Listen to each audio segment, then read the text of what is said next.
এটা হচ্ছে Nissan GTR. এইটা কি অনেকে চিনতে পারতেছেন? মোস্ট ওয়ান্টেড খেলছেন না, এনএফএস মোটো most wanted, need for speed, একদম যে গাড়িটা আমাদেরকে প্রথমে দেয় একদম সেই গাড়িটার মতো দেখতে না?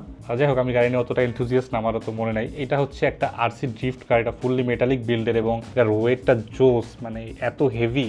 আর সব কিছু মোটামুটি মেটালের এবং সাসপেনশনও দেওয়া আছে এর ভিতরে। এই যে আপনি যদি সাইডে দেখানো যেত, এর ভিতরে সাসপেনশনও দেওয়া আছে। তো এটা হচ্ছে আমাদের একটা কাস্টমারের অর্ডার, আমরা একটু চেক করে পাঠাইতেছি যাতে সব কিছু ঠিকঠাক আছে কিনা। এটা হলো রিয়ার হুইল ড্রাইভ, আগের কথা দেখছিলাম হলো 4 হুইল ড্রাইভ, মানে 4টা জায়গায় ঘুরে, এটা হচ্ছে 2টা চাকা ঘুরে। তো এইটা আমাদের কাছে পাওয়া যাচ্ছে লিলিপুর শপে, ওয়েবসাইটে যে অর্ডার দিয়ে দিতে পারেন। দাম হচ্ছে 7,500 টাকা। অনেকে মনে করতে পারেন 7,500 টাকা আসলে অনেক বেশি, বাট মানে এইটা আসলে না প্রপার মানে কার ভাইবটা দেয়। আর যারা আসলে কার এনথুজিয়াস্ট আছে তারা এটার ভ্যালুটা আসলে টোটালি বুঝতে পারবেন। তো যারা যারা নিতে যাচ্ছেন তারা আজই কিন্তু লিলিপুর শপ থেকে অর্ডার দিয়ে ফেলতে পারেন। খুবই কিন্তু লিমিটেড স্টক আছে এই মডেলটা। এটা হলো 1:18 স্কেলের, আর এটা এরকম সুন্দর এটা ব্রিফ কেসওয়ালা বক্সে আসে, খুবই প্রিমিয়াম প্যাকেজিংয়ে আসে। তো আপনারা চাইলে কিন্তু এই প্রিমিয়াম জিনিসটা একদম আপনাদের প্রিমিয়াম শপ লিলিপুর শপ থেকে নিয়ে নিতে পারেন।